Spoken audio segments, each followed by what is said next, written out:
সর্বপ্রথম আল্লাহ যখন মনস্থ করলেন তামাম পৃথিবী জাহান বানাবেন, তখন আল্লাহ তাআলা কুদরতে একটা মুক্তা বানিয়েছেন। মুক্তা বানানোর পরে এই মুক্তাকে আদেশ দিয়েছেন, তুমি পানি বের করো। মুক্তা থেকে পানি বের হলো, পানি বের হয়ে বিশাল পানি হলো, প্রায় 20 কোটি বর্গ মাইল জুড়ে একটা চাকার মতো গোলাকার থাকলে যত বড় হবে এত পরিমাণ পানি হলো যে পানিটা 20 কোটি বর্গ মাইল একটা চাকার মতো হয়ে গেছে। একটা মুক্তা থেকে এই পরিমাণ পানি বের হলো। আল্লাহ পাক রব্বুল আলামিন জমিনের ভিতরে থাকতে দিবেন তার সর্বশ্রেষ্ঠ মাখলুক, আশরাফুল মাখলুকাত মানুষকে থাকতে দিবেন। এই কথা শুনেছে জমিন, পৃথিবী, আর্থ শ্রবণ করলো। শ্রবণের পরে তামাম পৃথিবী তো পানি, তার ভিতরে ঢেউ শুরু হলো। যেখানেই পানি আছে সেখানেই ঢেউ পাওয়া যায়। পানি যত বেশি ঢেউ তত বড়, পানি যত কম ঢেউ তত ছোট। এই ঢেউয়ের একটা রহস্য আছে, তরঙ্গের একটা রহস্য। সেটা হলো যখন আল্লাহ তাআলা পানি সৃষ্টি করার পরে মানুষ সৃষ্টি করার মনস্থ করলেন, আর এটা জানলো যে আর্থ, সে বুঝতে পারলো আমার বুকেই আশরাফুল মাখলুকাতকে আল্লাহ পাঠাবেন, সে আনন্দে খুশি হয়ে গেল। কিন্তু পরক্ষণেই সে খেয়াল করলো আমি তো পুরাটাই পানি, আমি তো একদম পানি, তো পানির মধ্যে তো কোনো কিছু স্থির হইতে পারে না, থাকতে পারে না, সে তো আমার কাছে থাকবে না। আর আমি যেহেতু এরকমই আছি, মনে হয় আল্লাহ তাআলা তার প্রোগ্রাম পরিবর্তন করে ফেলেছেন। এই কথা ভেবে তার কাছে আশরাফুল মাখলুকাত হবে না, এই চিন্তায় সে কান্না শুরু করলো। ওই কান্নার তরঙ্গ তার বুকে শুরু হইল, সেটা হচ্ছে ঢেউ, পানির ঢেউ। আল্লাহ রাব্বুল আলামিন পানিকে বললেন, দেখো তোমার মাঝে কি দেখা যায়। কুদরতিভাবে আল্লাহ তাআলা ওই পানির মাঝখানে একটি নজর করলেন, নজর দিলেন। নজর দেওয়ার কারণে চতুর্দিকের তরঙ্গ এসে এখানে বাড়ি খায়। এখানে বাড়ি খাওয়ার কারণে দেখবেন ঢেউ যেখানে এসে বাড়ি খায় সেখানে সাদা ধরনের একটা ফেনা সৃষ্টি হয়। তো ওই ফেনাও এখানে সৃষ্টি হতে লাগলো। ফেনাটা প্রথম পাতলা এবং সাদা থাকে, এটা পরবর্তীতে ঘন হয়ে সেটা একটা লালচে কালার ধারণ করে। ওই মাঝখান যে আল্লাহ কুদরতি দৃষ্টি দিলেন, নজর দিলেন, ওই জায়গাটার মধ্যে সমস্ত ঢেউ এসে বাড়ি খেয়ে ফেনা জমে সেটা একটা লালচে ভাব হলো। আল্লাহ পাক রব্বুল আলামিন কুদরতি নজর তার প্রতি দিলেন, দেওয়ার কারণে এটা দেখে হাসে হাসে ভাব। পানিকে বললেন, তাকায় দেখো তোমার বুকে এটা কি দেখা যায়। আবার যখন সূর্যের আলো তার মধ্যে পড়ে তখন হাসিটা বেশি লাগে। আল্লাহ পাক রব্বুল আলামিন ওই ফেনাটাকে বেটে রুটির মতো বানিয়ে পানির উপরে বিছায়া দিয়েছেন। এটাই হলো আমাদের জমিন। আর একটু জোরে বলতে হবে। এই জমিন পানির উপরে বিছায়া দিছেন। বিছিয়ে দেওয়ার পরে ওই যে ঢেউ তরঙ্গে ছুলেও, হ্যাঁ, তরঙ্গের কারণে জমিন নড়ছে, জমিন খুব নড়াচড়া করে। এখন আল্লাহ পাক রব্বুল আলামিন জমিন যেন না নড়তে পারে এই জন্য ফাখলাকাল জিবাল ফাকালা বিহা আলাইহা, আল্লাহ তাআলা পাহাড় সৃষ্টি করে জমিনে স্থাপন করে দিলেন। এখন তরঙ্গের কারণে জমিন আর লড়ে না, বসবাসের যোগ্য হয়ে গেছে। এটার ব্যাপারে দীর্ঘ হাদিস আছে, আপনাদেরকে আরো শুনিয়েছি, আমি আর সেদিকে যাব না। এই হলো জমিন। এখন জমিন হয়ে গেছে, আল্লাহ তাআলা এখন আদম বানাবেন। আদম, আল্লাহ পাক রব্বুল আলামিন জিব্রাইল ফেরেশতাকে বললেন, জিব্রাইল তুমি এই জমিনের চামড়াটাকে খুলে নিয়ে আসো, আমি এখান থেকে আমার খলিফা মানুষ বানাবো। জিব্রাইল আলাইহিস সালাম জমিনের কাছে গেলেন, তার চামড়া, কে তার চামড়া দিয়ে দিতে চায়।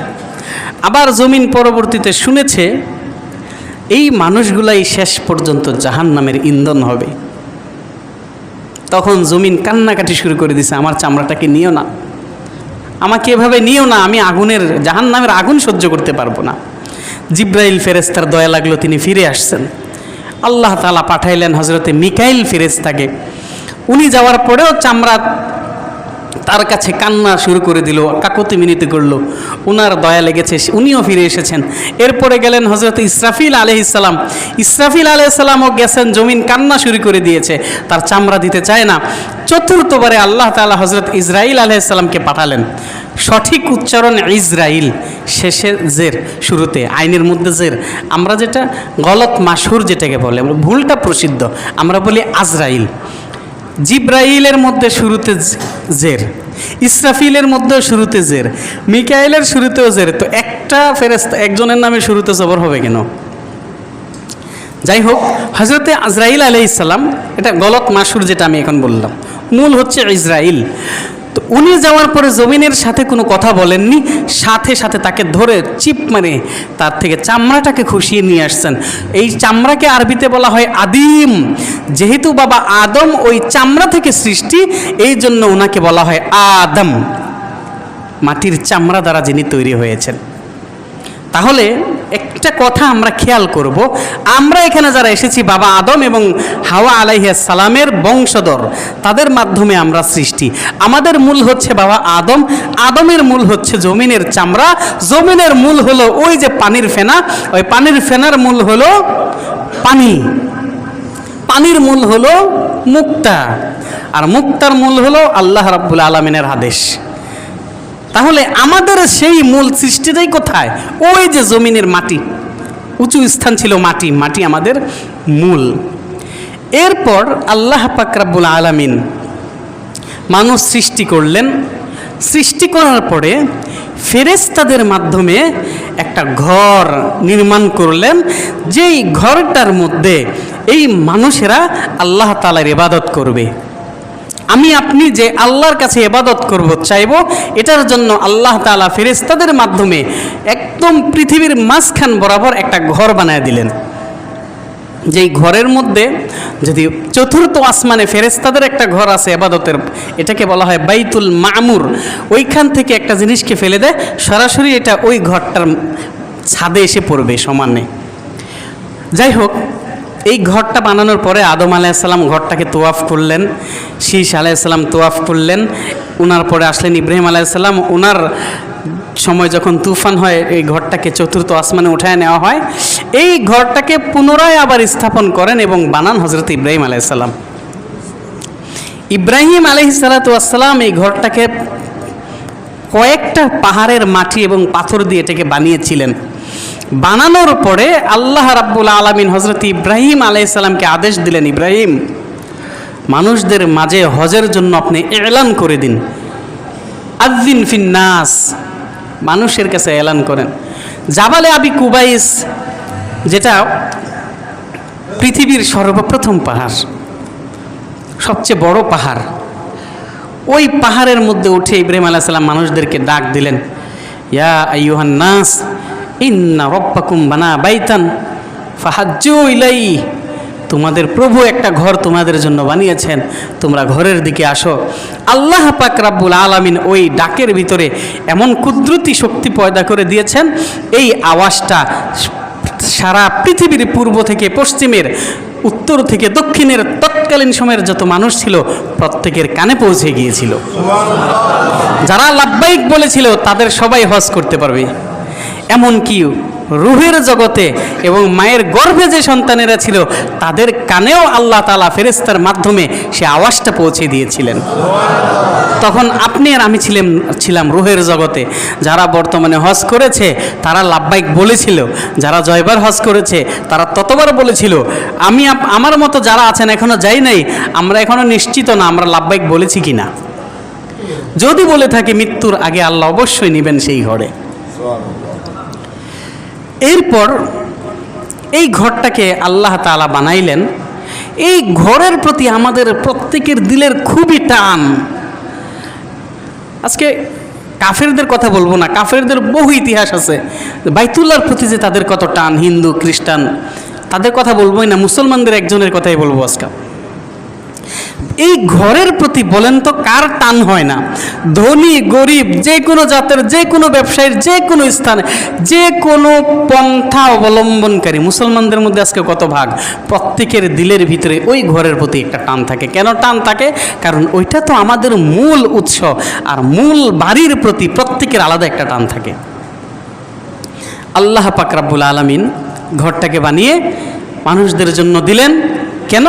আল্লাহ তাআলার বরকত হিসেবে কুদরতি নজরের সর্বপ্রথম যে পানির ফেনার উপরে কুদরতি নজরটা দিয়েছিলেন, এই নজরের মধ্যে আল্লাহ তাআলা যে বরকত রেখেছেন, ওই বরকতটা মানুষদেরকে দেওয়ার জন্য ঘর বানায় দিলেন। তারা তোয়াফ করে এটা বরকত হাসিল করবে, একটা কারণ। আরেকটা কারণে ঘর বানানোর, সেটা হলো আল্লাহ রাব্বুল আলামিন ফেরেশতাদের সাথে আলোচনা করেছিলেন।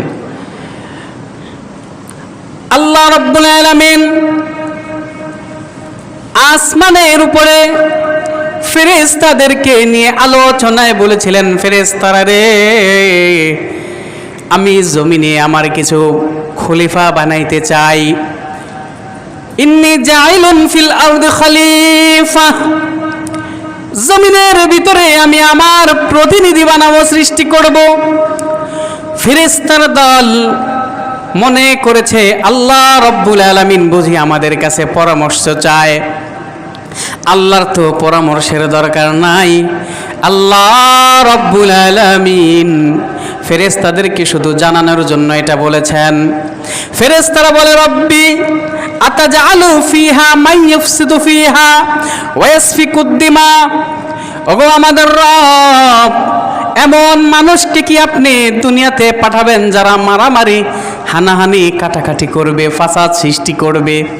আর যদি আপনার ইবাদতের প্রয়োজন হয়, নাহনু নুসাব্বিহু বিহামদিকা ওয়া নুকদ্দিসু লাক, আমরাই তো আপনার প্রশংসা করি, আপনার পবিত্রতা বর্ণনা করি। মালিক, জমিনের ভিতরে মানুষ বানানোর দরকার নাই। আল্লাহ রাব্বুল আলামিন বলেন, ইন্নী আ'লামু মা লা তা'লামুন।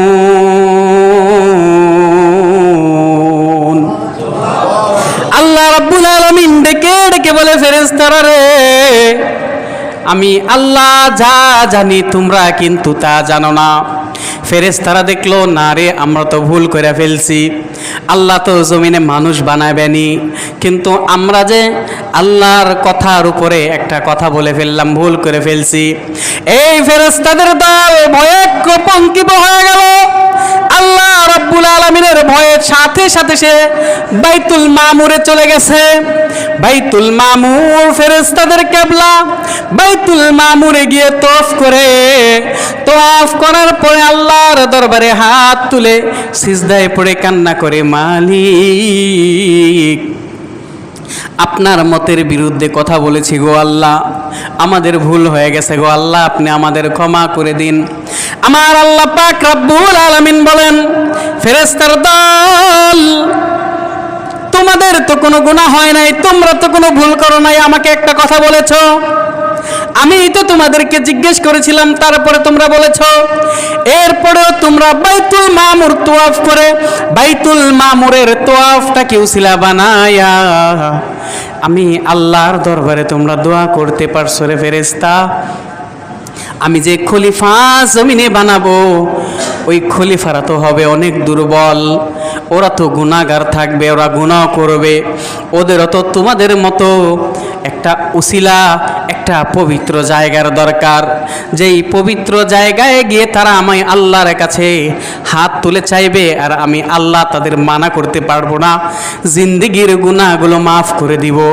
এরে ফেরেশতা, বাইতুল মামুরের মধ্যে যে চতুর্থ আসমানে বাইতুল মামুর রয়েছে, ওই আসমানের চতুর্থ আসমানের বাইতুল মামুরের সরাসরি নিচে জমিনের ভিতরে আমার খলিফার জন্য একটা এরকম ঘর বানায় দাও। তারাও যদি কখনো ভুল করে ফেলে, আমি আল্লাহর দরবারে এই ঘরে হাজরা দিবে, হাজরা দিয়ে আমি আল্লাহর কাছে ক্ষমা চাইতে দেরি, আমি আল্লাহ তাদের জিন্দেগির গুনাহ মাফ করতে দেরি না।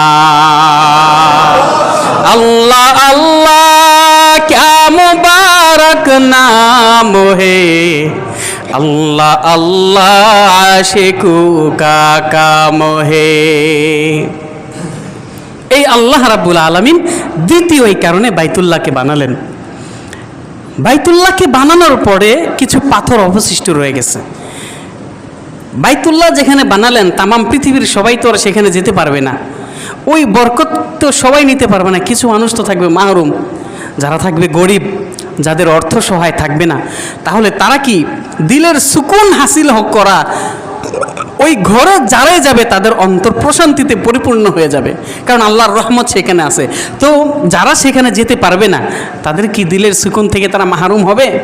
আল্লাহ পাক রব্বুল আলামিন ইব্রাহিমকে বললেন, ইব্রাহিম যেই বাইতুল্লাহ বানানোর পরে যেই পাথরগুলো আলাদা ছিল সেগুলোকে আপনি গুঁড়া করে ফেলেন, ছোট ছোট ধুলার মতো হয়ে যাবে।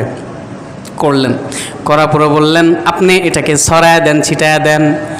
আল্লাহ এটা যে ছড়ায় দিব আমার ছড়ানিটা কতটুকু যাবে? আল্লাহ রাব্বুল আলামিন ডাক দিয়ে বলে, ইব্রাহিম তোমার দায়িত্ব ছড়ানো, আর এটা কোথায় পৌঁছবে পৌঁছায় দেওয়ার দায়িত্ব আমি আল্লাহ। ইব্রাহিম নবী ধুলাগুলো চতুর্দিকে ছড়ায় দিছে।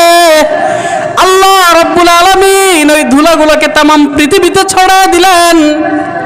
এই যে আজিম বক্সা জামে মসজিদের এইখানেও একটা ধুলা পড়েছিল, একটা কণা পড়েছিল।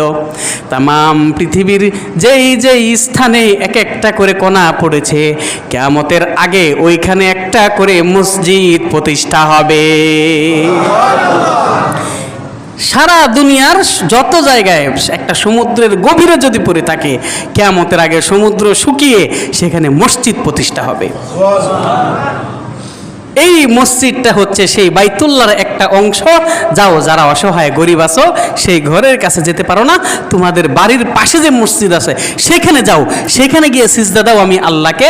তারপরেও ওই বাইতুল্লাহ সিজদা দিলে যেই সুকুনত, যে শান্তি, যে রহমত পাবে, আমি আল্লাহ নিজ গুণে দয়া করে তোমাদেরকে সেই সুকুনত, সেই শান্তি আর রহমত দান করে দিব। আপনাদের কাছে আমার প্রশ্ন, মসজিদে ঢুকলে কি আলাদা প্রশান্তি অন্তরে অনুভব হয়? আল্লাহর পায়ে সিজদা দেওয়ার সময় কি আলাদা অনুভূতি, শান্তি অনুভব হয়? অবশ্যই যারা তাহাজ্জুদ গুজার বা বেশি বেশি নামাজ ইবাদত গুজার, তাদের আলাদা একটা শান্তি অনুভব হয়, যেটার ওয়াদা আল্লাহ এখানে করেছিলেন।